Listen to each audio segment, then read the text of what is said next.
Olá, muito bom dia a todos e a todas que aqui estão conosco. Sejam todos bem-vindos e bem-vindas a mais um webinar realizado pela Câmara Britânica de Comércio e Indústria no Brasil. Eu sou Ana Paula Vitelli, presidente da Câmara, e uso esses minutos iniciais para fazer uma breve apresentação da Câmara e do nosso evento de hoje, com os nossos palestrantes e também comissão organizadora. A British tem como missão ser a referência da comunidade empresarial do Brasil, Reino Unido, propiciando um fórum relevante de discussão para o incremento do comércio bilateral, investimentos, serviços e relacionamentos. A Câmara está presente em São Paulo, Rio de Janeiro, Paraná e Minas Gerais, e fazer parte dessa nossa comunidade significa estar envolvido, que você possa estar envolvido, envolvida, com executivos de alto poder de decisão no Brasil e no Reino Unido, e com investidores relevantes no Brasil, empresas relevantes no nosso cenário de negócios. A Câmara opera por meio de grupos de discussão e comitês em diferentes frentes, conforme exibimos o nosso slide de abertura. E para que você conheça um pouco mais sobre os temas que abordamos e os líderes de cada um desses comitês, eu convido a todos que visitem o nosso site no www.britam.com.br. Neste momento, eu quero fazer os agradecimentos, primeiramente, aos associados mantenedores da Câmara, cujas marcas estiveram divulgadas no slide anterior, aqui ao início da nossa sessão.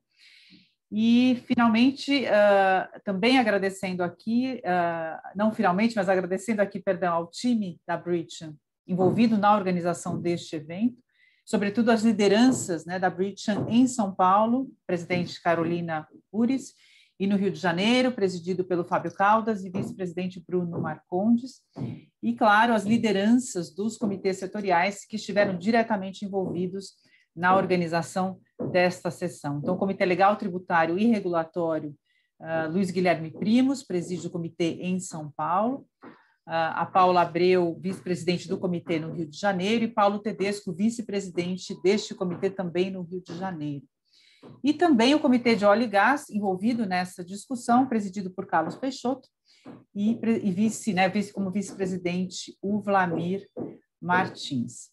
E, finalmente, claro, eu quero agradecer aos nossos ilustres palestrantes de hoje, Sylvie Apote, do IBP, professor Roland Saldanha, da PUC São Paulo e da Sidera Consult, e o Felipe Feres, do Matos Filho, advogados, que estarão conosco no nosso palco virtual.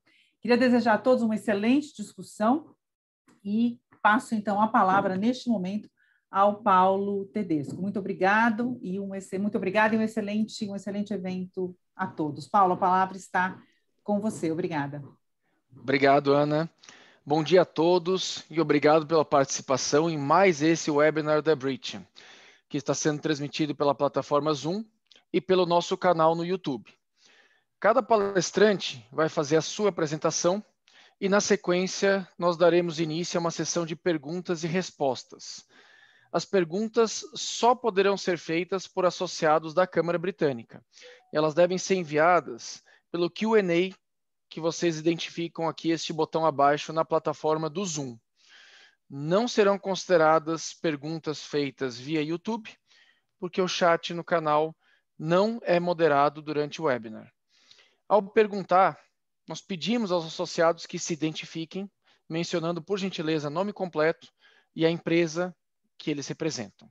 As perguntas estão sujeitas à moderação do Comitê Legal e do Comitê de Óleo e Gás.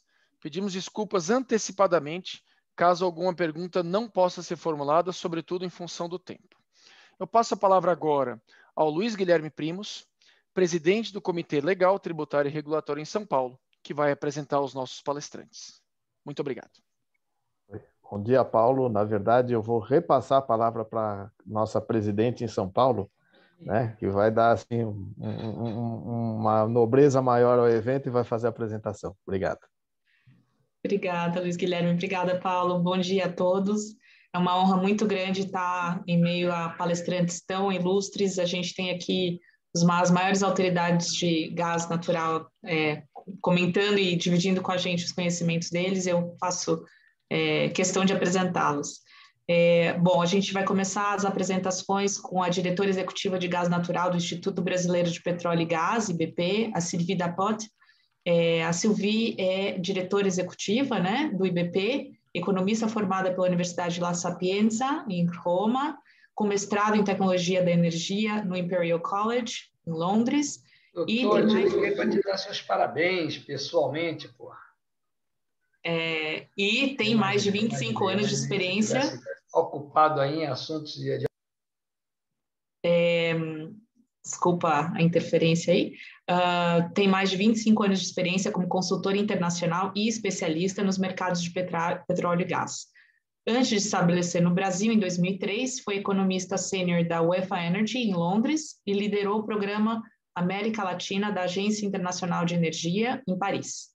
Já no Brasil, atuou como diretora de gás para o Cone Sul, do IHS Cera, e como sócio-diretora da prática de gás e eletricidade de Gas Energy, antes de fundar a empresa de consultoria Prisma ET Consultores, que dirigiu desde 2003 até abril desse ano. Em seguida, teremos o Dr. Felipe Rodrigues Caldas Feres, que é sócio do Matos Filho Advogados, que é um dos nossos sócios mantenedores. Ele é pós-graduado em Direito Societário e Mercado de Capitais pela Fundação Getúlio Vargas, é bacharel em Direito pela PUC do Rio e mestre em Direito pela Universidade de Chicago.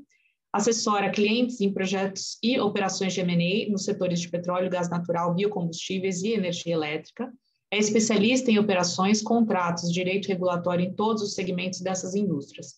Atuou como advogado estrangeiro no escritório de DLA Piper, nos Estados Unidos. É membro do New York State Bar Association, que permite o exercício da advocacia no estado de Nova York.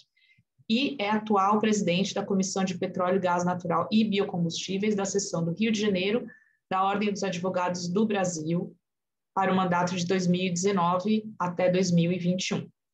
E, por fim, eu tenho a honra de apresentar também o professor Roland Saldanha, que é mestre e bacharel em Administração de Empresas pela AGV, em São Paulo, bacharel e mestre em Direito pela PUC São Paulo, consultor internacional há mais de 20 anos, trabalhou para desenvolver estudos de consultoria e treinamento em comércio internacional e economia industrial para toda a cadeia de abastecimento do mercado, de produtores a importadores e exportadores.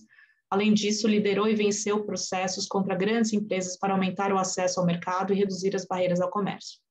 É nosso sócio fundador e principal da Sidra Consult, constrói soluções comerciais para a criação e expansão de mercado e lidera a equipe de economia. No geral, ele garante que a Sidra mantenha uma abordagem única de longo prazo para todas as questões relacionadas à expansão de mercados e à remoção de barreiras comerciais. Passo a palavra a Madame Sylvie.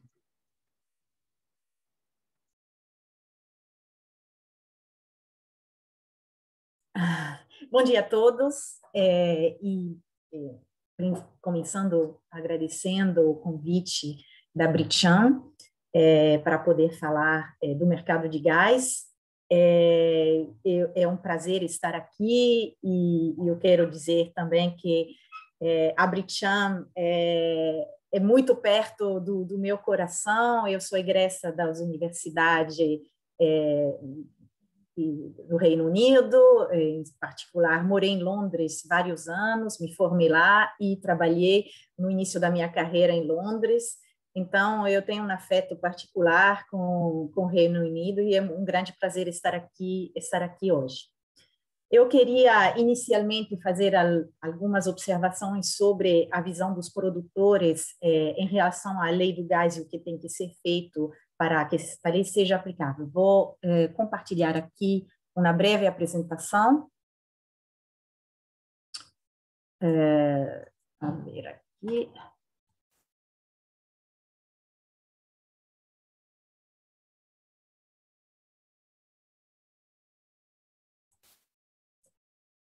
Na verdade, não estou conseguindo ver assim. Peço que me indiquem se já estão visualizando a apresentação que projetei. Sim, já está na tela. Obrigada.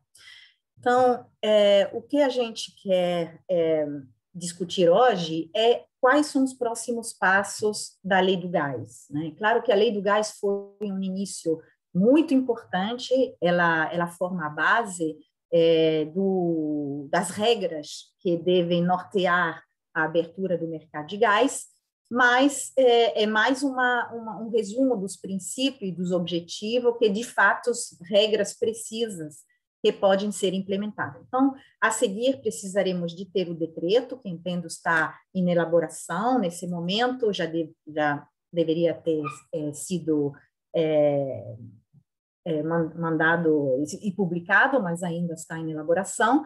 Mas, mesmo com o decreto, ainda haverá necessidade de várias regulamentações infralegais a serem publicadas, ou, em alguns casos, resoluções antigas modificadas pela ANP. E, além disso, o ambiente de gás não é somente regulado a nível federal, então existem regulamentações estaduais que precisarão ser também melhoradas ou implementadas e que, em alguns casos, estão em andamento. O que a gente tinha antes da Lei do Gás era uma cadeia de gás muito concentrada, com poucos agentes.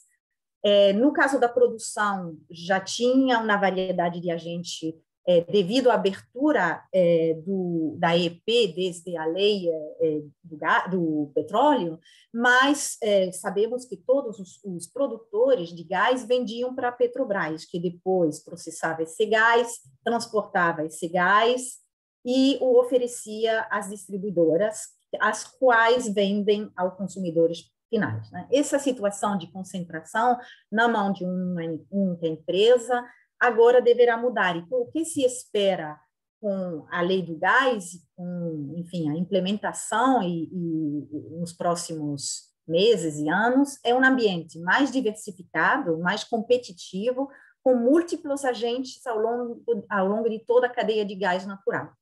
Então, é claro que na produção teremos que ter mais ofertante, e isso vai se dar com alguns outros mecanismos, né, legais, em particular o TCC entre a Petrobras e o CAD já determinou que a Petrobras não poderá mais comprar todo o gás dos produtores.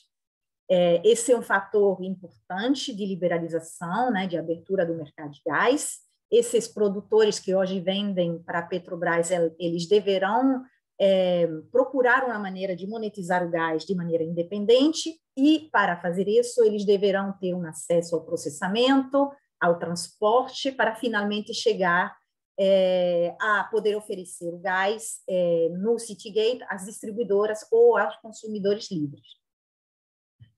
Mas ainda há um longo caminho para chegar lá, né? Apesar do número de produtores de gás ser bastante elevado, né, 55, o market share da Petrobras continua muito elevado. Então, quando estamos falando de outros produtores que possam vender o seu gás independentemente, não estamos falando de uma grande proporção de gás. Aqui podemos ver que é pouco mais que 28%, mas uma grande parte dessa proporção, na verdade, é em sistemas isolados, como, por exemplo, a produção no Maranhão. Então, o que vai ser oferecido no sistema interligado é bastante menos que isso, né?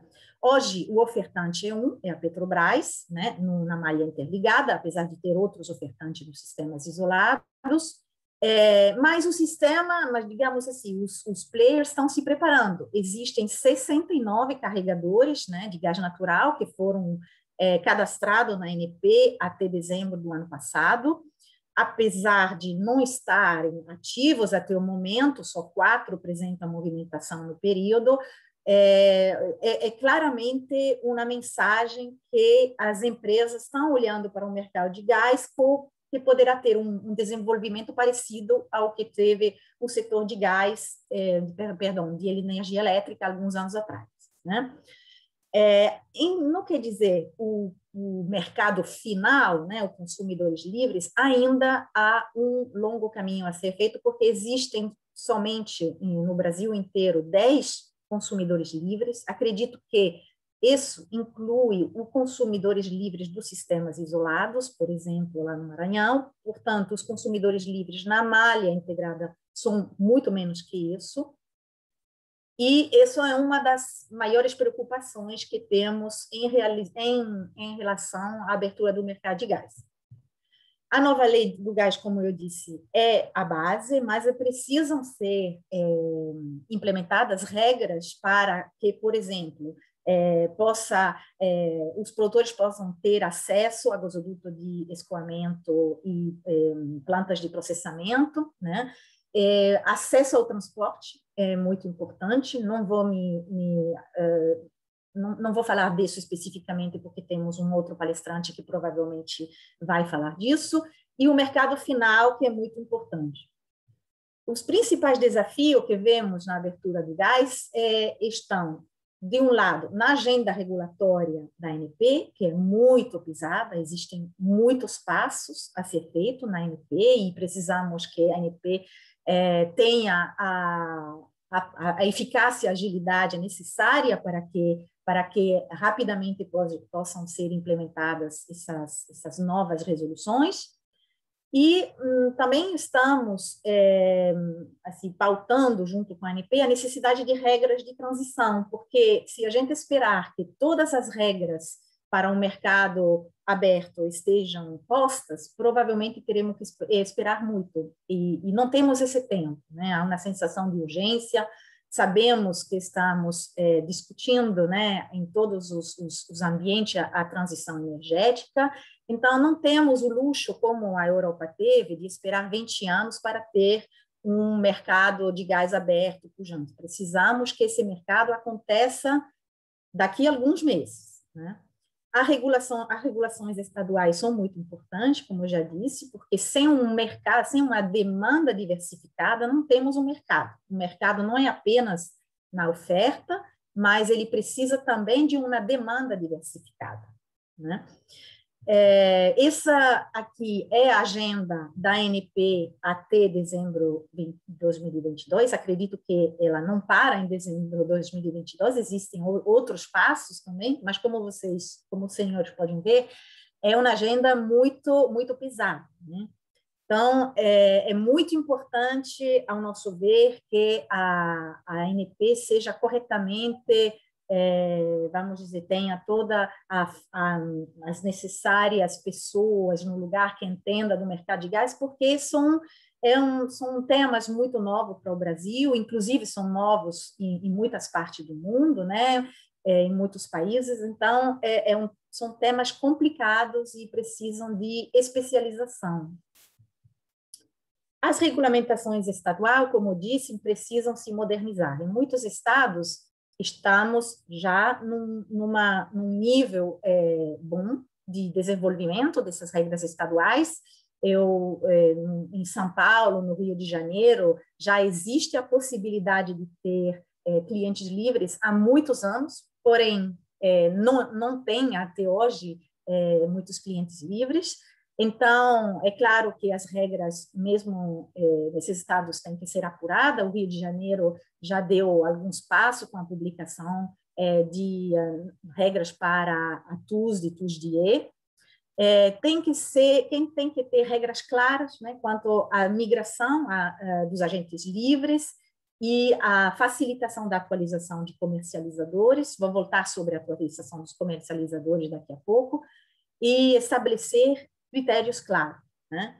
É interessante que, voltando um pouco na oferta doméstica, existe um cenário de crescimento da oferta muito relevante, em particular a partir do pré-sal, mas também em outras áreas, como, por exemplo, no Sergipe.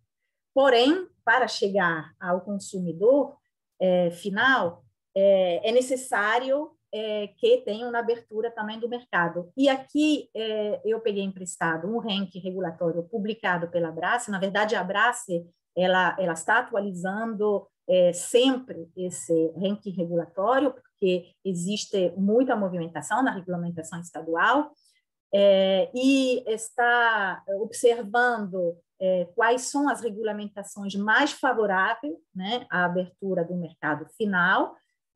Existem abertura que dizem respeito, regras que dizem respeito à comercialização, em particular a atuação dos comercializadores, o tipo de contrato, por exemplo, o tempo mínimo para a migração, obrigatoriedades contratuais, penalidades, tipo de tarifa, estabelecimento de tarifas para consumidores que usam, por exemplo, um gasoduto específico e, muito importante, o threshold, o limite, né, para um consumidor se declarar consumidor livre. Em São Paulo, por exemplo, esse limite já chegou a 0. No Rio de Janeiro e na Bahia são 10 milhões de metros cúbicos, ou seja, existe quanto menor esse limite, maior é o número de consumidores que podem se declarar livres. Eu vou concluir por aqui para deixar espaço para discussão depois, fico, depois das apresentações dos meus dois colegas, à disposição para mais discussões. Obrigado, Sylvie, muito boa apresentação, um overview das mudanças. E agora eu passo para o Felipe, por favor, que vai explorar um pouquinho mais a parte jurídica. Obrigado a todos, obrigado, Câmara, pelo convite. Um prazer aqui estar dividindo esse painel com especialistas bem maiores do que eu, mas vou tentar aqui dar a minha contribuição. Eu vou falar um pouco mais especificamente sobre a parte, na verdade, de transporte, tá? A Sylvie deu ali a visão dela mais focada dos produtores, e o próximo palestrante vai falar um pouco da parte de comercialização, então eu vou falar do midstream, tá? Do meio do elo da cadeia aqui, e diria até que foi o grande foco da lei, né? Mudança mais profunda talvez tenha sido nessa parte do transporte. Como eu sou advogado, eu vou falar um pouco mais sobre os aspectos jurídicos e deixo aí para a Sylvie, para o Roland e para os outros comentarem mais sobre a parte de mercado operacional, eventualmente, tá bom? Então, o mote aqui é a abertura do mercado, né? Desde 2016, tá? 15, 16, toda a sociedade brasileira vem discutindo a abertura do mercado de gás, né? Começou lá com gás para crescer, o programa foi repaginado para o novo mercado de gás, mas o mote tem sido o mesmo, né? A alteração legislativa para viabilizar a abertura do mercado e a abertura nos 3 elos da cadeia, né? Obviamente, no elo de upstream, né? Acesso à infraestrutura, com mais empresas fornecendo gás, a abertura do midstream, né, com acesso à capacidade de transporte, e também a abertura, eventualmente, do mercado de comercialização, do downstream, que aí, como todo mundo sabe, depende também de evolução regulatória legislativa nos estados, por conta da Constituição Federal. Mas esse tem sido um movimento, de certa forma, até coordenado, não tem sido um movimento simples, né, com muitos debates, e isso é natural do regime democrático brasileiro, mas a gente tem conseguido caminhar. Então, né, o PL da Lei do Gás ele foi discutido durante vários anos, e por conta das dificuldades no PL, o governo federal, o MME, a ANP, né, observando diretrizes do CNPE, tentou já iniciar a abertura do mercado pela via infralegal, né? Então, o decreto aqui que está na minha apresentação, né, de 2018, que criou novas regras como entradas e saídas, possibilidade da ANP de criar novas classificações de duto, veio depois a resolução do CNPE estabelecendo as diretrizes principais para a abertura do mercado de gás, e essas diretrizes, boa parte das quais estão, na verdade, na nova lei do gás. Então, a resolução do CNPE, eu convido a todos a lerem, talvez seja a linha mestra do novo mercado. Ela estabelece todas as diretrizes para a abertura do mercado, promoção de livre concorrência, desverticalização. Também, né, a Petrobras assinou o termo de cessação de conduta com o CAD, para que, né, o incumbente, né, para que o monopolista ofereça né, capacidade para o mercado, saia dessa atribuição, né, que tem bônus, mas tem muito ônus também, né, que é essa situação de incumbente monopolista. Então, Petrobras, ela é obrigada, né, a vender as transportadoras de gás, obrigada a vender participação dela na Gaspetro, obrigado a fazer gas release, né, a liberar capacidade nos gasodutos de transporte. Então, assim, né, mesmo tendo a lei, né, se não houvesse algum instrumento para incentivar a Petrobras a sair desse papel dela de incumbente, a gente nunca teria um novo mercado, né? Você sempre vai ter um incumbente ali, com todas os ônus e bônus, como eu falei, de um monopolista.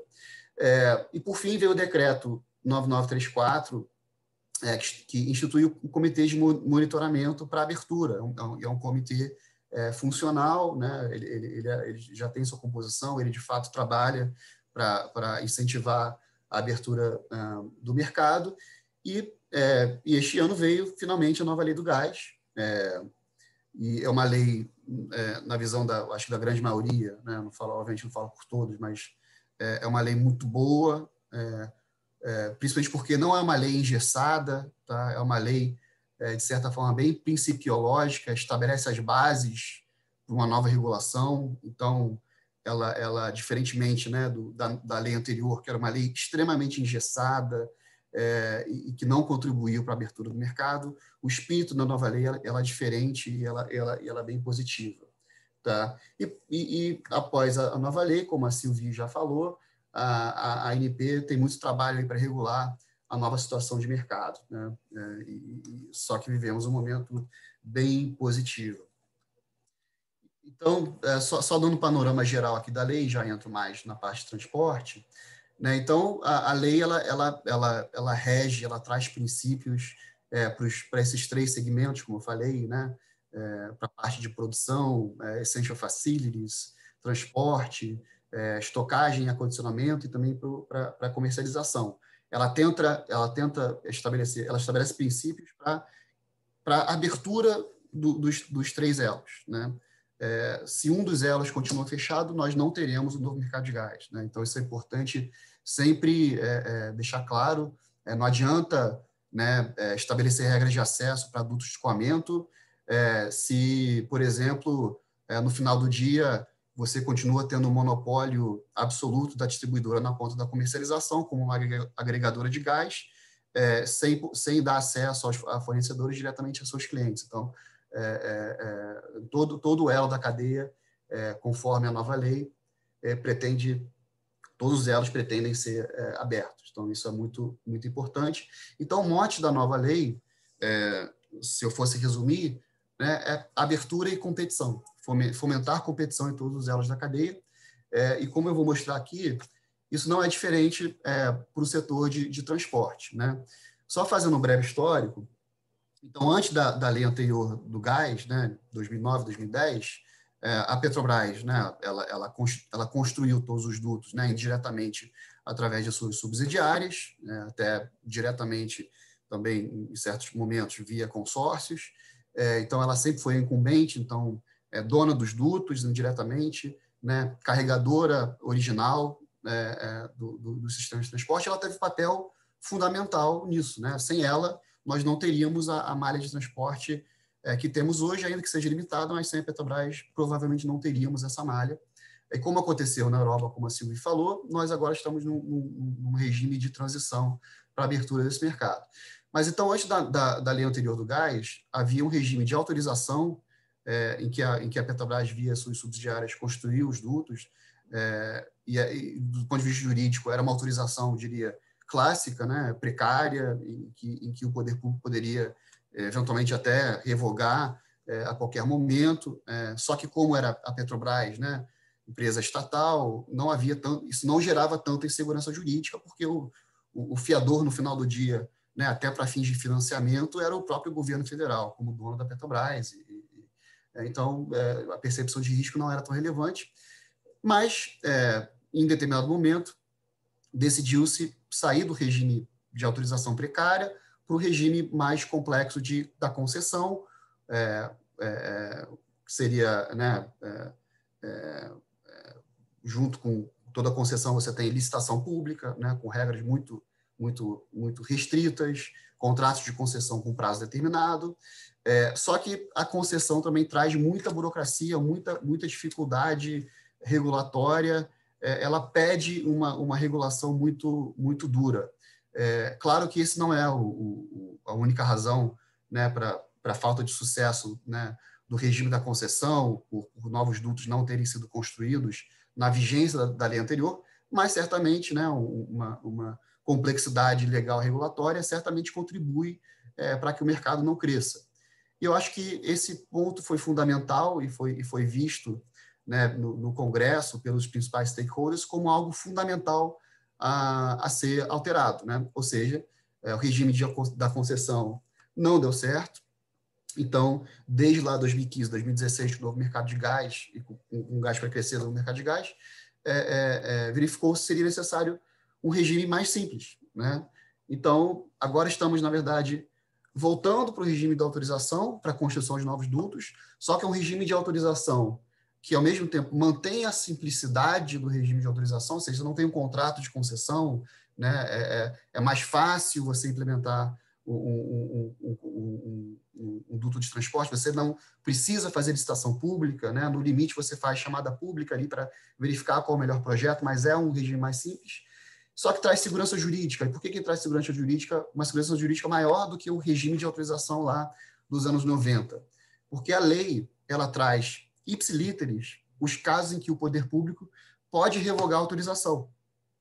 Então, ela não é mais uma autorização precária, né? A autorização clássica do direito administrativo. Ela é uma autorização mantendo a simplicidade do regime, só que, ao mesmo tempo, o empreendedor que vai embarcar na construção de duto ou ampliação de duto, ele sabe que ele vai receber a autorização da ANP e que a ANP só vai poder revogar aquela autorização conforme os casos específicos da lei, por exemplo, violação reiterada da lei, troca de controle sem prévia autorização, e isso vai aumentar muito a financiabilidade de novos projetos. Então, é um marco da nova lei que vai realmente incentivar a construção de novos dutos, aumentar a financiabilidade de novos dutos. Então, é uma alteração fundamental, extremamente importante. Então, traz simplicidade, comparado com o regime da concessão anterior, muito mais simplicidade, e traz segurança jurídica semelhante a uma concessão, né? E outro ponto fundamental para mim do novo regime de autorização é que, pelo menos pela lei, não há um prazo, né? Então, o risco todo é do empreendedor, não há um prazo para essa autorização, pelo menos não na lei. Você tem as hipóteses específicas que o poder público pode revogar a autorização, então isso adiciona muito à segurança jurídica, é muito interessante. Um outro aspecto, uma mudança profunda trazida pela lei, que na verdade já estava no decreto de 2018, é a alteração na forma de contratação, né? Historicamente, aqui no Brasil, a gente sempre teve os contratos com Petrobras, né? Tirando momentos na TBG em que outros contrataram transporte, mas 99% com Petrobras e contratos ponto a ponto, né? Você tinha lá a ponto de entrada do gás, o ponto de entrega, o ponto de recebimento e o ponto de entrega. Só que a Petrobras era a única carregadora, então ela fazia o balanceamento próprio da rede e não importava muito para ela, né, caso houvesse um descasamento, vamos dizer, físico e comercial na rede, porque ela era dona das transportadoras e ela fazia o balanceamento como única carregadora, né, de certa forma. Só que isso gera também, essa forma de contratação gera necessidade de regulação relacionada a monopólio natural, né, relacionada a open access, né, regulações muito estritas sobre tarifação. Então, esse regime de contratação, né, ponto a ponto, como você olha, né, o fluxo físico do gás, né, o contrato ele reflete o fluxo físico, ele demanda mais regulação por parte da ANP, né, por parte também do MME. Ao passo que a outra grande mudança foi a mudança na forma de contratação, né, de entradas e saídas, em que você não olha mais fundamentalmente o fluxo físico, sim, olha o fluxo contratual, ele tem um condão de futuramente, né, após um período de transição que a Silvia já comentou, de trazer muito mais flexibilidade para o sistema e muito mais fluidez. Então, a grande diferença aqui é que você não contrata mais a transportadora receberá o gás no ponto A e me entregará o gás no ponto B. Não é mais assim, tá? Então, o que acontecerá agora, e já está sendo testado na chamada pública da TBG, o carregador ele reserva capacidade em um ponto de entrada no sistema e ele ou seu cliente reservam a capacidade de saída do gás. E você tem a figura do gestor do sistema que vai fazer o balanceamento da rede e vai assegurar que, né, o fluxo físico no final do dia que o transportador ou que o gestor do contrato administra vai casar, entre aspas, com o fluxo contratual. Então, fundamentalmente, é totalmente diferente do que estava sendo feito. Então, é bem interessante, a gente vai ver agora, né, com a TBG fazendo a chamada pública, a TAG, se não me engano, fez o primeiro contrato interruptivo de entrada e saída dela, então a gente vai ver após um período o interim period, como isso vai funcionar. Outra grande mudança trazida pela lei é a de verticalização, então aqui é uma regra que evita self-dealing, né, entre o transportador e seus clientes, então os clientes não podem ter participação societária acima de um determinado percentual em transportadoras, né, diria pela lei ali mais ou menos 20%, e também você tem que ter um unbundling, você também tem que ter separação comercial entre a transportadora e seus clientes, então isso é uma medida para fomentar a competição, né, para evitar o que vinha acontecendo entre Petrobras e suas transportadoras.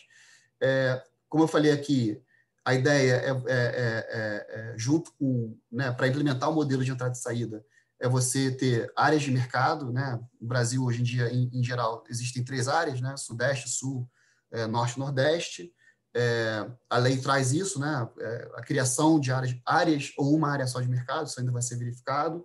E com a figura do gestor. O gestor, ele é o operador do sistema, só que ficou convencionado agora na lei que ele será alguém indicado pelas próprias transportadoras, inclusive pode ser uma das transportadoras do sistema, e esse gestor ele vai fazer o que eu já falei de balanceamento do sistema, ele vai indicar publicamente quais são as capacidades firme, interruptível do sistema, então ele vai fazer o papel que bem ou mal, é feito de forma híbrida hoje em dia, né, pelas transportadoras e pela Petrobras.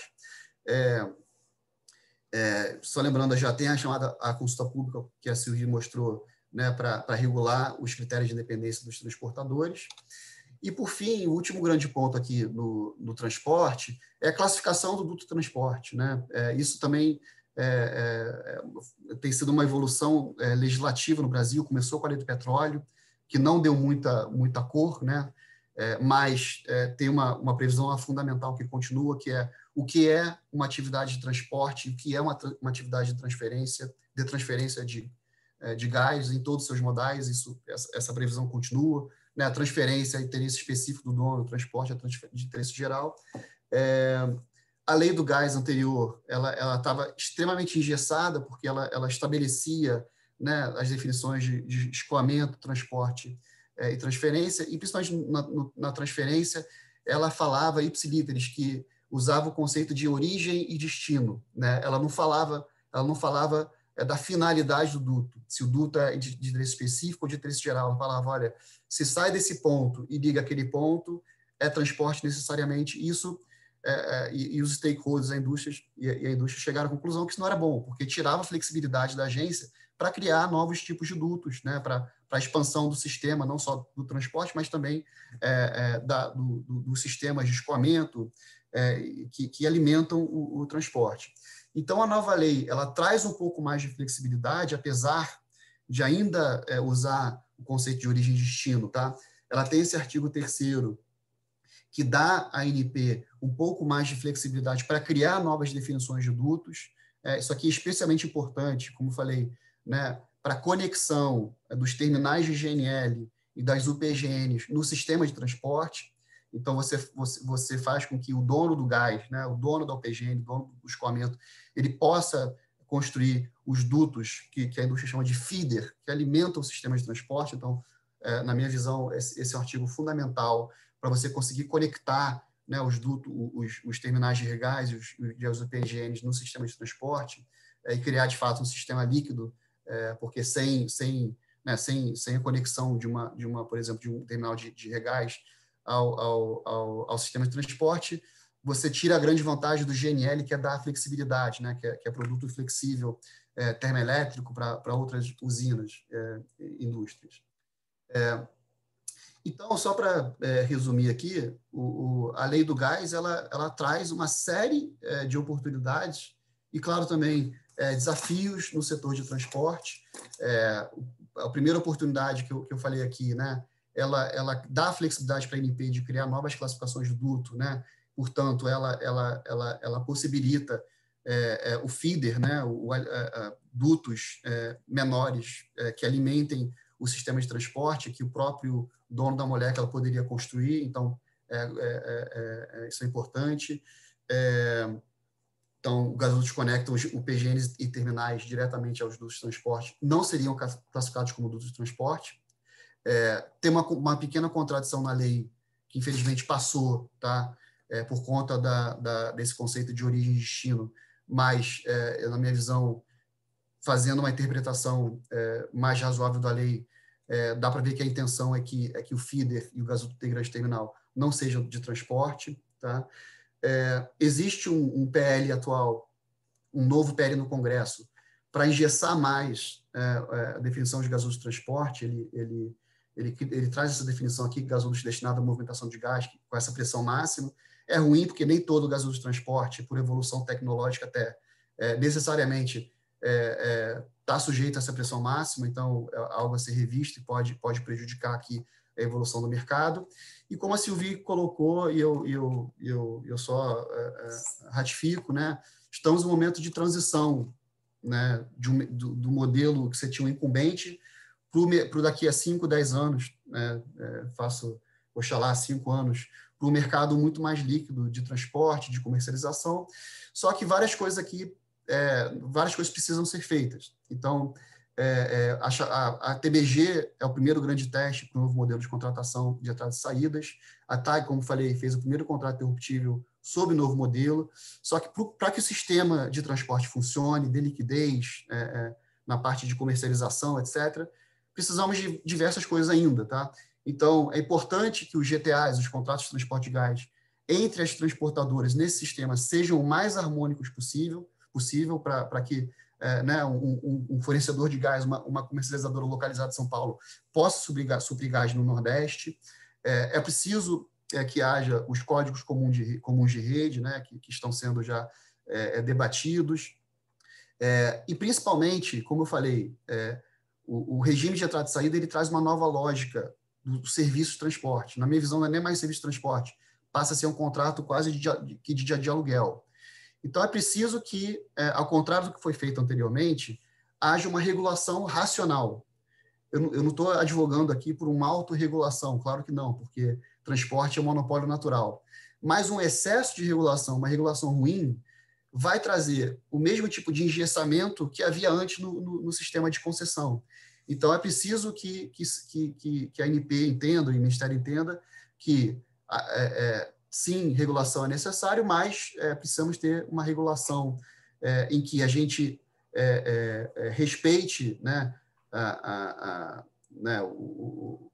como as transportadoras já são sofisticadas, já entendem do mercado, e, por exemplo, a gente não precise de chamadas públicas para a contratação de capacidade de transporte e serviço de transporte. Né? A grande provocação que eu deixo, realmente é necessário fazer chamada pública da forma engessada, como tem sido na TBG, por exemplo, para que novos players tenham acesso a malha de transporte, ou isso acaba sendo um grande downside e vai restringir a transporte, ou seja, excesso de regulação, uma regulação não tão boa. Então, eu deixo essa provocação aí para o debate. Obrigado.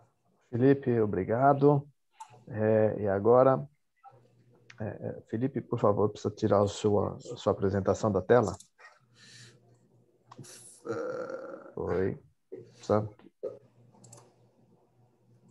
Onde eu faço? É no próprio Zoom, Stop Sharing. Stop Sharing. Isso, tá bom.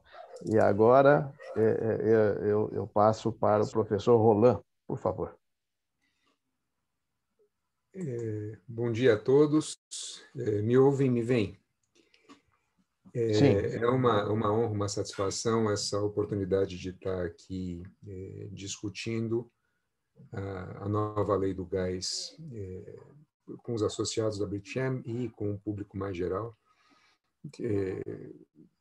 Antecipando um pouco o resultado, minhas conclusões aqui, uma das providências mais importantes para que a gente possa fazer essa transição on-fly, e não é uma transição simples, tem muita dificuldade, muita complexidade técnica, regulatória, econômica, jurídica, e para isso, transparência e a compreensão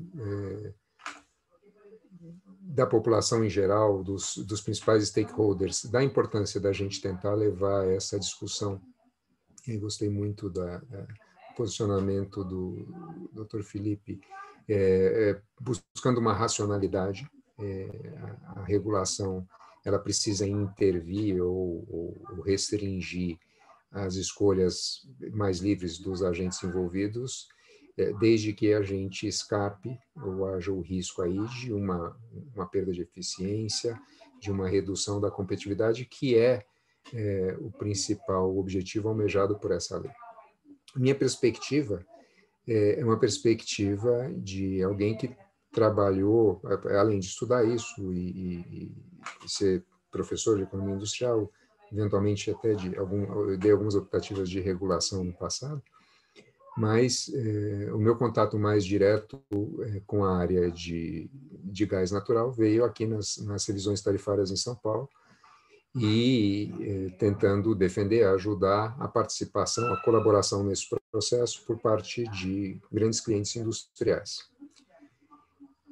Então, a perspectiva e os olhos aqui de quem está deste lado do usuário do gás natural é uma perspectiva que recebe de muito bom grado qualquer iniciativa que, como a nossa... Estou com dificuldade aqui, pronto, acho que foi.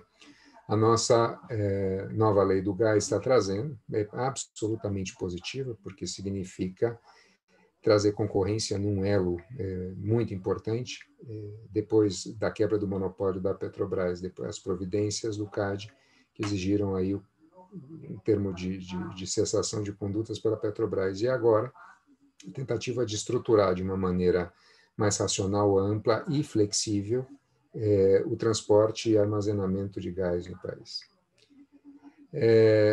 Essas características básicas, as principais novidades com a lei, tanto a Sylvie quanto o Dr. Felipe já trataram.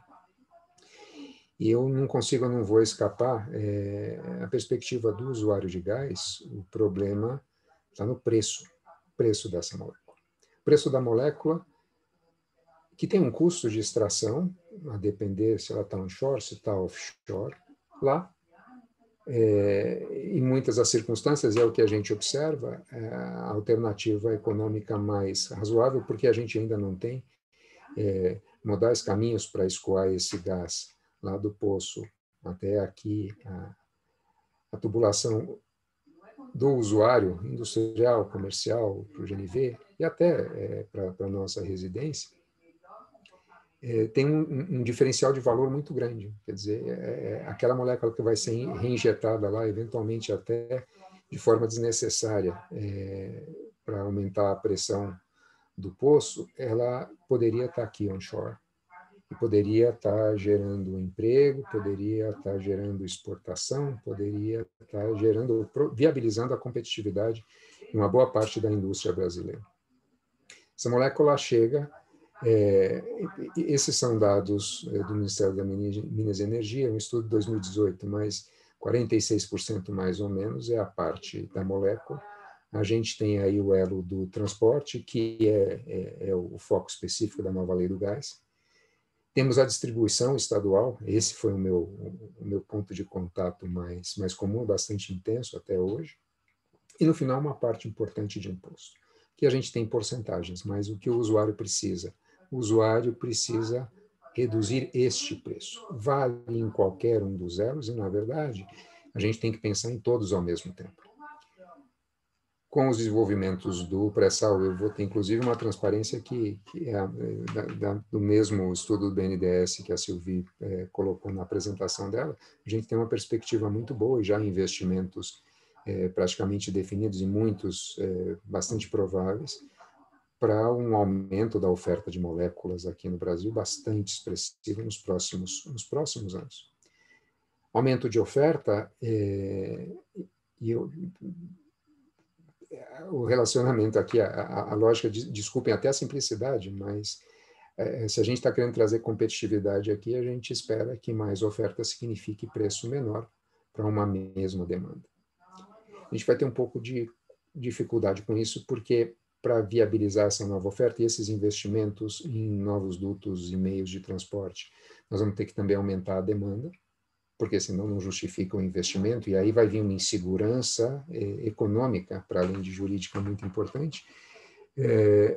Então, não dá para prognosticar agora qualquer tipo de redução importante nos preços do gás natural para os atuais usuários. Então, o que a gente imagina, sim, é que para novos usuários, e aí tem novos usos importantes que agora vão ser provavelmente viabilizados, fertilizante para uso siderúrgico, eventualmente até para uso de transporte pesado, caminhões, ônibus a gás natural, mas vai ser um aumento da oferta que vai depender, para a viabilidade da implementação, do aumento da demanda. Se você aumenta a oferta e a demanda mais ou menos na mesma proporção, não tem muita expectativa, pelo menos agora, a curto prazo, de redução nos preços da molécula posta lá para o usuário.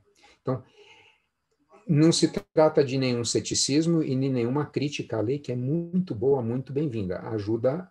Nos ajuda a lidar especificamente, deixa eu ver se eu consigo aqui, eu não estou com o controle, mas não tem problema, especificamente o preço da molécula, eventualmente redução nos custos de transporte, que em função dos capex elevados, acho menos provável.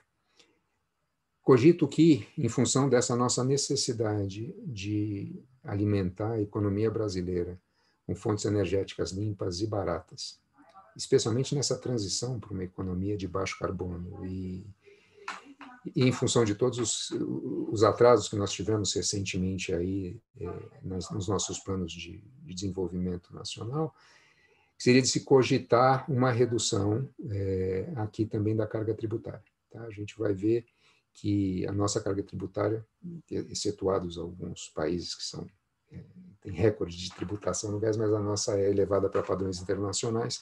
E eu acho que para isso a gente não pode se dar o luxo, já que a gente tem que tentar uma convergência um pouco mais rápida. O preço aqui a gente tem como referência algo em torno entre 6 e 7, esse é do último boletim do gás, agora de março, entre 6 e 7, deixa eu mostrar a diferença disso com relação aos produtores ou ao acesso ao gás fora daqui. Ali era só molécula e transporte. Tá? Então, a gente tem o gás russo na Europa em torno de 7 dólares por milhão de BTU. E o outro importante aqui de comparação, o NBP bate mais ou menos balizado, o Henry Hub que aparece com este número. A indústria, os usuários aqui gostam muito de dizer, está vendo, nos Estados Unidos, eles estão pagando 3, 4 dólares por milhão de BTU, a gente não tem como competir. Tem razão, mas, em primeiro, esses 3, 4 dólares são ali em cima do Henry Hub, se a gente se distancia um pouco do centro dos Estados Unidos em relação às posições mais extremas, esse preço aumenta com os custos de transporte. E lá eles tiveram, é o que a gente espera que aconteça aqui, um aumento significativo de molécula. Tá? Então, a oferta de molécula aumentando, e este é o ponto importante que vai nos ajudar bastante aí, se a gente conseguir viabilizar. Esse dado, também um relatório de preço, é 2018, mas mostra para a gente que, de forma geral, o preço da molécula aqui no Brasil ela está próxima aos referenciais europeus, muito mais baixo do que o norte-americano, mas quando a gente vai para os segmentos dos usuários, e a gente vai especificamente, que é o foco, 50% mais ou menos do consumo de gás natural aqui é indústria, aí a gente vê que os valores descolam bastante. Tá? Tem também com aquele referencial de 2018, não sei se conseguem ver aqui, o terceiro país é o Brasil, dos mais altos do mundo. Isso sim, apesar da gente ter uma molécula parecida com a molécula europeia em termos de preço, quando a gente vai para o segmento industrial e inclui os impostos, fica muito evidente um déficit de competitividade importante. A doutora Carolina, quando me apresentou, detalhou mais o meu currículo em defesa comercial do que em relação à regulação, o que é natural, porque uma boa parte dos nossos clientes, eles têm que se defender das entradas, não sei nem se agressões, mas da entrada de produtos estrangeiros que são produzidos, competem com os fabricados aqui, especialmente os nossos clientes energointensivos, com um déficit de competitividade muito grande, cujo início está aqui. Tá? A gente não vai conseguir retardar muito a liberalização também comercial do Brasil, e aí este déficit de competitividade vai ficar cada vez mais importante. Este é o gráfico das nossas expectativas de aumento de oferta. Isto que pode ocorrer. Para ocorrer esse aumento da oferta de gás natural aqui, a gente vai ter que conseguir viabilizar muitos investimentos em infraestrutura de transporte, armazenamento e de tratamento de gás natural. São investimentos, como todos nós sabemos, de longo prazo, que estão sujeitos a flutuações de preço internacionais. Inclusive, agora vamos fazer a variação vai ser igual do Henry Hub. Espero só que não suba muito rápido, né? Mas a referência de preço é internacional, linkada ao petróleo, direto e indiretamente. Os investimentos são muito vultosos, e para fazer um investimento desse eu que estou construindo este duto, eu preciso fechar duas pontas. Eu preciso fechar a ponta da oferta, é possível, mas não é possível, esse gás todo vai ser reinjetado se a gente não viabilizar esses dutos de canalização, vamos dizer assim, de transporte. Na outra ponta precisa ter uma garantia de demanda. E aí chegamos nós, os usuários. Nós precisamos de mais gás natural. Então, esse estudo do BNDES, o mais recente, o Gás para o Desenvolvimento, indica que sim, tem um crescimento expressivo possível e compatível com esse aumento da oferta. Mas esse crescimento, e também não há crítica a esse crescimento, mas é um crescimento que depende essencialmente de moléculas baratas, 4, 6 dólares por milhão de BTU. São todas estimativas, é claro, quando você vai num projeto específico a coisa fica mais complicada, mas são utilizações via de regra novas, que não existem hoje. Então, vão me desculpar, eu tive que encerrar minha aula mais cedo hoje com meus alunos de industrial, a gente estaria agora concluindo a aula lá, mas eu os dispensei um pouco mais cedo, estava discutindo exatamente, não o problema do gás, mas temas de uso e abuso de poder de mercado, de decisão de oferta sobre monopólio. Acho que eu vou ter só um pouco de dificuldade, estava contando em poder fazer um rabisco aqui, mas eu não estou conseguindo mexer na tela. Não vou parar e nem atrapalhar a apresentação por causa disso, eu não vou conseguir fazer nenhum desenho aqui, então vou precisar da imaginação de vocês. A gente tem aqui esse gráfico básico inicial de mercado competitivo, de funcionamento do mercado em concorrência, No cruzamento das lâminas da tesoura marshalliana, curva de oferta e curva de demanda, nós temos um preço. O preço da molécula hoje está posto, pelo menos para os demandantes ele é dado. A gente não pode dizer que hoje existe uma oferta competitiva, longe disso. Mas eu ousei colocar esse gráfico de mercado comum, competitivo aí, porque a ideia é bastante simples. O que se espera com a nova lei do gás e com os desenvolvimentos regulatórios, institucionais e mesmo econômica, a nossa capacidade de atrair os investimentos necessários para isso, é que ocorra um deslocamento para baixo dessa curva de oferta, um aumento para a direita ou para baixo, como queira. E o que faria com que o preço do gás natural para os nossos industriais e comercial, GNV, e mesmo aqui nas nossas casas, caísse. Hoje nós temos um preço, eu estaria agora do lado direito do gráfico, no gráfico direito, onde o gráfico abaixo da decisão de oferta sobre monopólio, onde existe apenas uma curva de demanda. São diferentes os perfis de demanda de industriais, uso comercial, GNV, termoelétrica, são diferentes, não tem dúvida, mas podem pegar um preço, por favor, imaginem um preço, qualquer preço deste lado, e projetem lá na curva de demanda. Então, essa quantidade, se vocês pegaram um preço em torno de 12, 13 dólares por milhão de BTU, vocês pegaram a quantidade demandada naquela curva de demanda hoje pelos industriais no Brasil. Pergunta a este preço, os industriais estão querendo mais gás? Não estão. A este preço, nós estamos com o mercado em equilíbrio. Mas como é que a gente vai viabilizar, então, o aumento de demanda? O que nós queremos, de novo, peço desculpas pelo probleminha técnico aqui, mas agora vamos para esse gráfico da curva de demanda. Eu peço um outro exercício imaginário rápido. O que nós estamos precisando, e é aquela previsão do slide anterior do BNDES, nós estamos precisando que essa curva de demanda se desloque para a direita, que ela venha mais para cá. Então, que a gente viabilize outros usos do gás, e isso é interessante, ótimo, mais uso de energia boa, barata, limpa, para viabilizar também o melhor aproveitamento daquelas moléculas que estão lá, hoje sendo reinjetadas. Caiu bastante a queima, mas é um assunto importante para a gente pensar no futuro, vamos amadurecer. Nós podemos pensar mais maduros numa redução também, metas mais estritas para a redução de flaring, que aumenta a oferta. É possível que, dentre esses novos usos do gás, existam diversos usuários interessados em adquirir essa molécula, agora por terem, eventualmente, acesso a uma rede nova.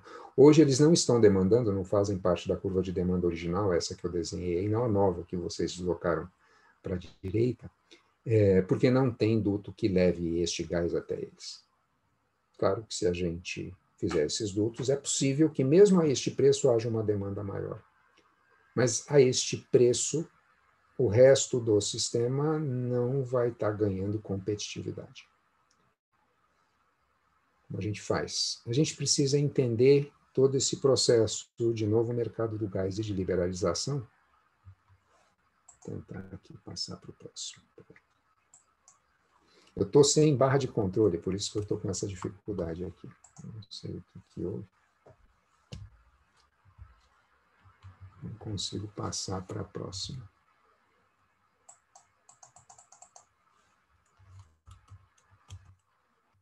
Eu acho que agora eu travei. Eu vou ter que parar o compartilhamento. Tem que parar o share. Isso. Compartilhar de novo. Eu tenho mais uns 3, 4 minutos? Não. Já passei, né? Já estourei o tempo. Vou procurar ser bem objetivo.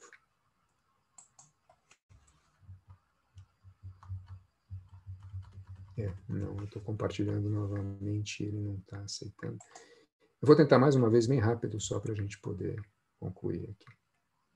Vou tentar usar o Excel direto, um compartilhamento mais rápido aqui.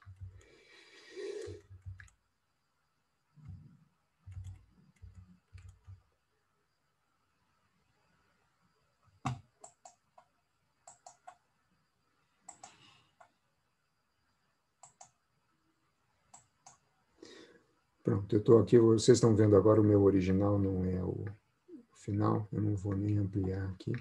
Vamos direto para o final. Bom, nova lei do gás pró-competitiva, muito bem-vinda, redução de burocracia, desconcentração da oferta, os cuidados que estão claramente postos ali, com unbundling, com transparência, com, eventualmente com consultas públicas e aproveitando, portanto, todas as vantagens que a gente tem, as oportunidades agora com esse aumento possível na oferta do gás e com mais players ofertando, colocar este gás aqui na boca da nossa indústria e dos nossos usuários das outras modalidades. Tem algum receio, claro, está sendo muito festejada a mudança do regime para autorizações e não tem nenhuma restrição com relação a isso, é mais um medo, porque deixar o agente privado escolher com mais liberdade exatamente o que quer fazer sem um referencial de planejamento, de interesse público mais estudado, na minha opinião, é bom, mas exige cuidados, porque tem uma tendência aí para um cream skimming, para atender praticamente de forma exclusiva aquela demanda nova ou colocar canalização, transporte especificamente para demandantes que estejam dispostos a pagar preços maiores, o que no final não vai implicar aquele aumento desejado da oferta. Tá? Os usuários atuais, os que hoje estão usando o gás natural, precisam de preços mais baixos, é isso que eles querem, mas isso significa menos retorno. Tá? Entendemos perfeitamente a posição dos produtores, eles precisam do ponto contrário. A gente provavelmente não vai conseguir resolver todos esses problemas ao mesmo tempo, mas construindo uma malha e já pensando que o objetivo seguinte é aumentar de fato a oferta para todos os usuários, acho que estamos indo no bom caminho. A reinjeção incomoda, ela machuca. A reinjeção, sabemos que ela tem uma justificativa técnica, mas ela é só um sinal. Esse gás poderia estar aqui na nossa mão. Antecipo pela experiência que tenho com talvez a agência reguladora de distribuição mais capacitada do Brasil, e eu tenho contato também com o SEG Rio, já fiz revisões tarifárias com eles, que isso vai ser um problema bastante grave, apesar dos encaminhamentos. Tentar evitar que os distribuidores, as concessões que estão distribuindo o gás natural nos diferentes estados do Brasil não cedam à tentação ou não consigam elas agora garrotear o uso do gás desejavelmente mais abundante, e aí aniquilando os efeitos benéficos de toda essa lei do gás. A gente vai ter que lidar com isso, nós vamos ter que passar por um aculturamento regulatório. Regulação é difícil, mas é importante. Depende de participação pública, depende de engajamento, depende de algum investimento, mas não há outro caminho.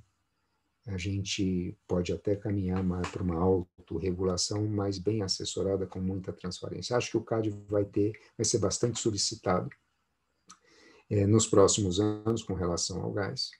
E, sem querer criar polêmica, que eu já acabei até com o meu tempo regulamentar aqui, acho que a gente tem que ter bastante cuidado com a tentação do uso termoelétrico desse gás novo.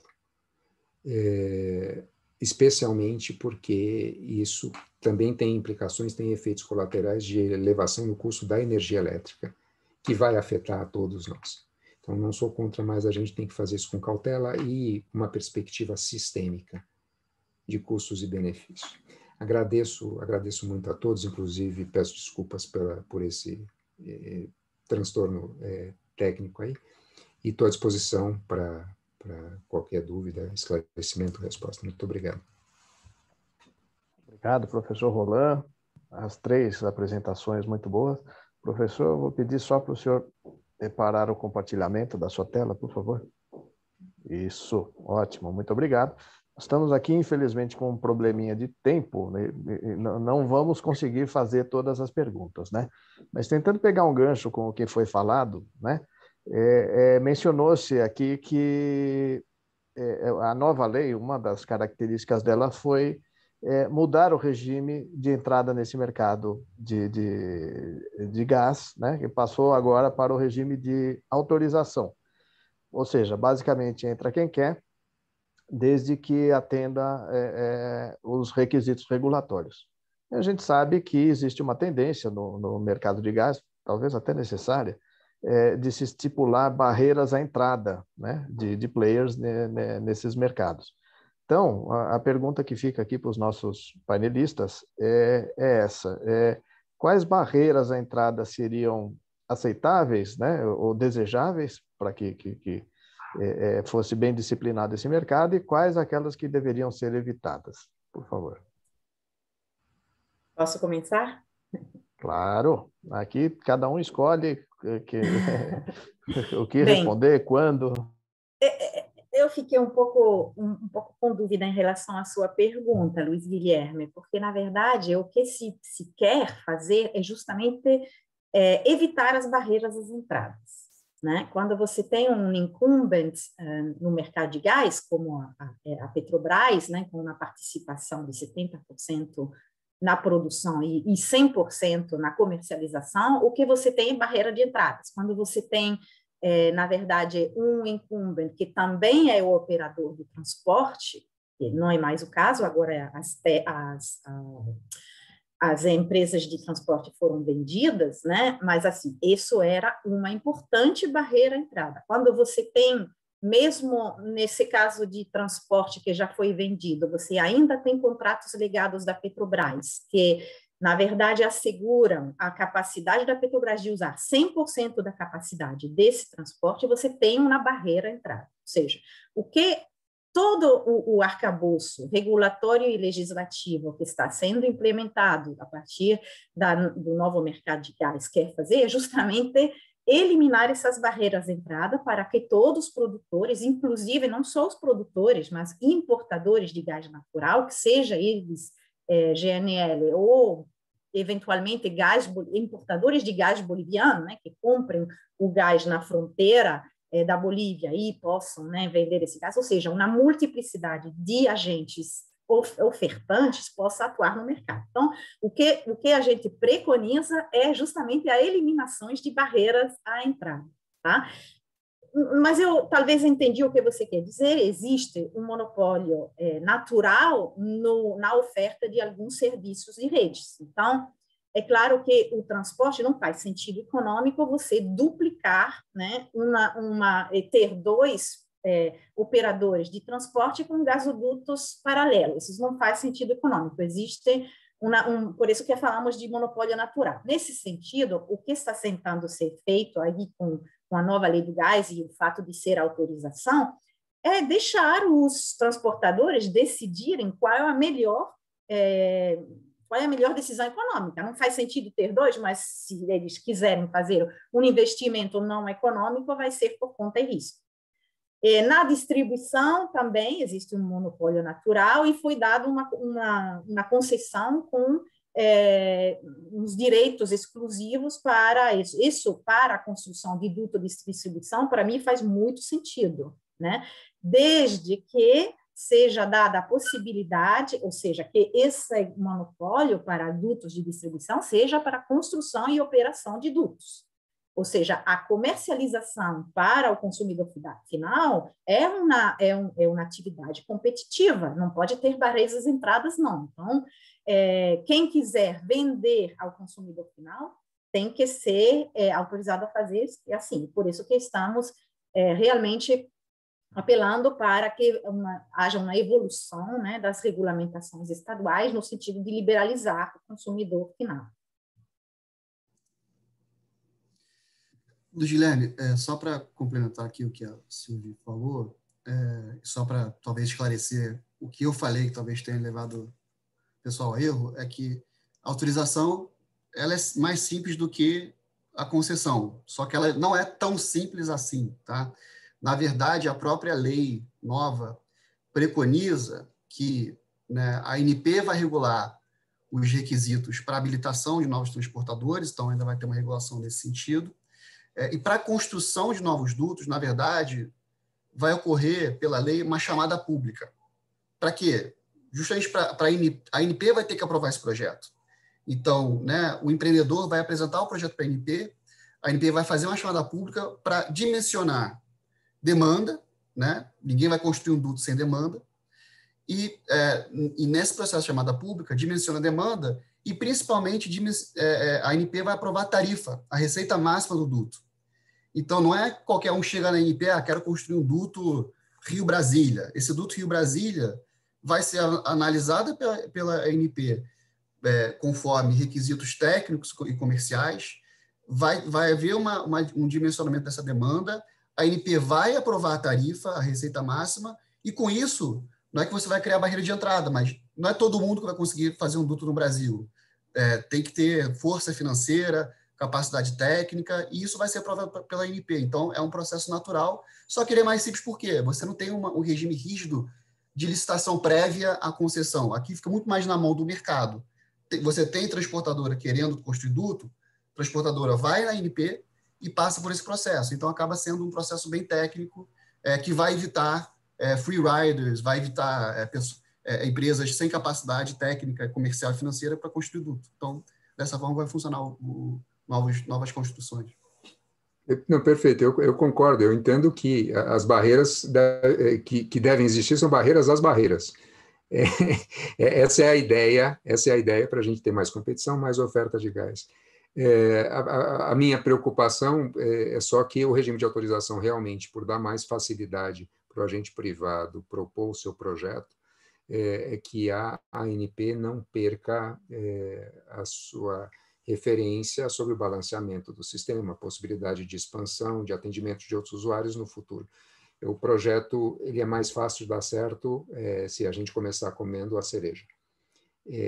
Mas não é a cereja que interessa ao país como um todo, só essa perspectiva que em ritos mais rigorosos e complexos, como as concessões, a gente costuma nos preocuparmos mais com isso.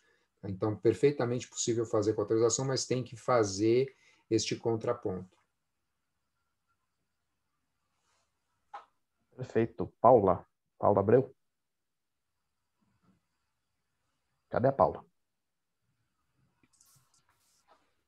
Nós falamos muito, né, sobre o preço do gás natural e dos benefícios para o consumidor. Agora, a gente viu também, né, ouvimos muito durante essa manhã, dos desafios em relação à infraestrutura para que esse gás chegue na casa ou nas indústrias, né, para que o consumidor sinta mesmo que os preços estão mais competitivos. Quanto tempo a gente deve esperar para que realmente a nova lei surta o efeito esperado? Vocês têm... Essa é para a Silvia e para o Felipe, a pergunta é minha também. Tá ótimo, vou começar, vou primeiro também. Então,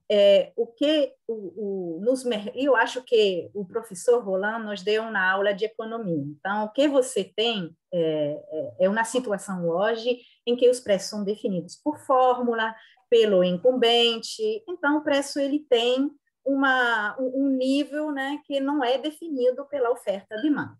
Então,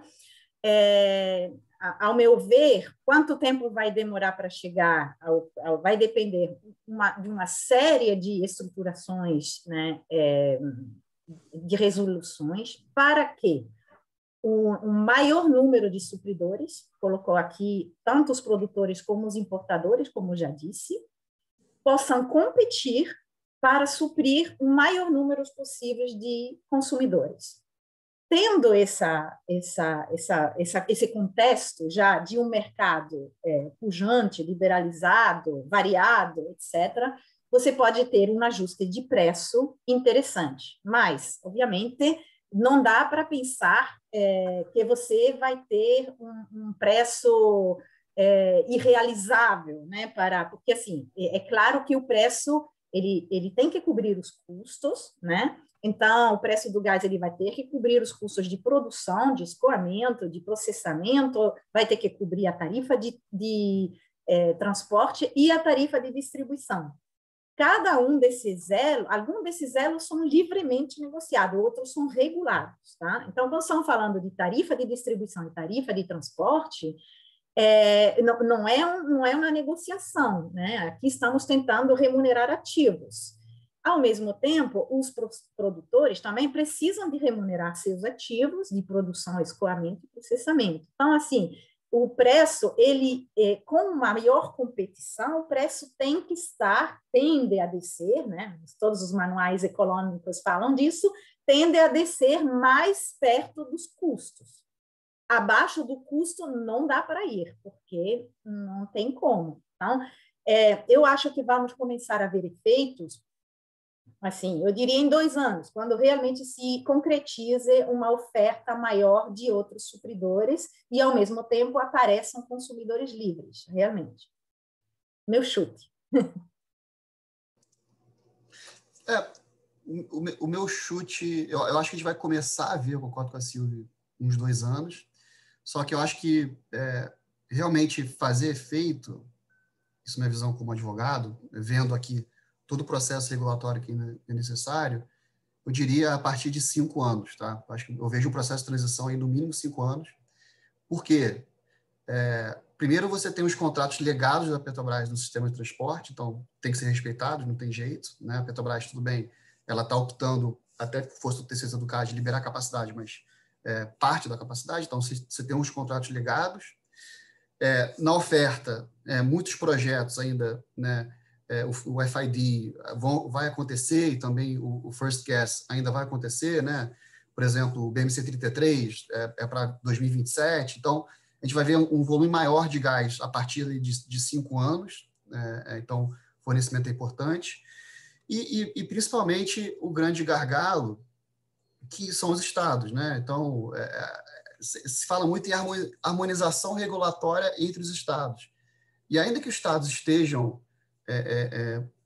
aprovando regulações, essas regulações, boa parte, não são tão boas, criam barreiras de entrada, né, até pelo usar o termo do Luiz Guilherme, criam-se barreiras de entrada para outros fornecedores. Por exemplo, o consumidor livre tem que dar uma notificação de 6 meses para a distribuidora para entrar no Mercado Livre. 6 meses é uma janela gigantesca de tempo que você perde a oportunidade. E as regulações não têm sido harmônicas, então é difícil você criar um mercado líquido de gás para reduzir o preço, né, que é o objetivo final, quando você vai continuar com barreiras de entrada no nível estadual e essas regras não são harmônicas. Então, é algo complexo. Então, eu acho que ainda a gente vai ver aí ainda uns 5 anos para a gente conseguir visualizar melhor esse mercado, convencer os estados a reduzir essas barreiras. E lá na frente, quando a gente tiver o hub virtual de negociação, o mercado líquido, o administrador do mercado de gás, né, que é o objetivo final, como na criação efetivamente de um Henry Hub brasileiro, na verdade, o que vai acontecer é que toda a discussão de monopólio estadual vai ser mitigada, porque você não vai ter mais essa discussão, o monopólio da distribuidora, quando, na verdade, você vai ter um hub, um mercado virtual de negociação de gás, em que compradores e vendedores vão se encontrar, independentemente de monopólios, sejam monopólios legais, sejam monopólios naturais. Então, eu diria uns 5 anos aí para a gente ver realmente uma maturação desse mercado, mas concordo com a Silvia que em 2 anos a gente vai começar a ver os primeiros contratos bilaterais fora a Petrobras. A gente já está começando a ver. Professor Roland, algum comentário? Obrigada. Gostei da previsão, eu acho que é mais ou menos isso, mas isso vai ser bastante paulatino, na minha opinião. Se a gente entender o problema e levar essa discussão, nós temos condição de aquecer um pouco essa fervura e tentar antecipar alguma coisa nas distribuidoras estaduais, mas aí precisaria criar algum mecanismo de incentivo para alinhar o interesse dos estados ao engajamento e a um alinhamento com regras mais gerais. Essa discussão, não sei se ela já está iniciada, mas deixando como está, cada um dos jogadores vai tentar, de novo, pegar a cerejinha do seu bolo e esperar alguma coisa acontecer e jogar para frente. Porque o gás tem muitos players que gostam de comer cereja, só cereja. Bom, pessoal, nós temos ainda mais 10 perguntas, mas infelizmente não temos mais tempo, né? Já estouramos aqui a nossa previsão. Gostaria então de agradecer imensamente apresentações de muito alto nível, né? Então, obrigado de novo, Sylvie, Felipe, Roland, né? Com certeza elevaram o nível aqui do nosso evento. Agradeço a Carolina Ures, que nos prestigiou aqui, nossa presidente em São Paulo. Agradeço bastante ao Carlos Peixoto, do Comitê de Óleo e Gás, que nos ajudou bastante também na organização desse evento. Meus colegas de moderação, Paulo Abreu, no Rio, Paulo Tedesco, aqui em São Paulo. Ao Fabrício Soares, que está nos bastidores, né? Vou pedir mais um minutinho para os nossos palestrantes, assim, que abram um sorriso para a nossa foto oficial do evento, né? Que é tradição nossa digital. E agradecer a todo mundo que nos assistiu, sugerindo, né, que assinem ao nosso canal da Bridgecham no YouTube, né, onde este webinar e todos os outros que nós já realizamos são disponibilizados. O webinário, coisa de alguns minutinhos, ele já vai estar à disposição para aqueles que forem assinantes, têm acesso com mais rapidez. Então, obrigado a todos, bom dia e até uma próxima oportunidade. Parabéns de novo pelas apresentações. Obrigado, parabéns, Até boa mais. tarde para todos. Tchau, tchau. Boa tarde.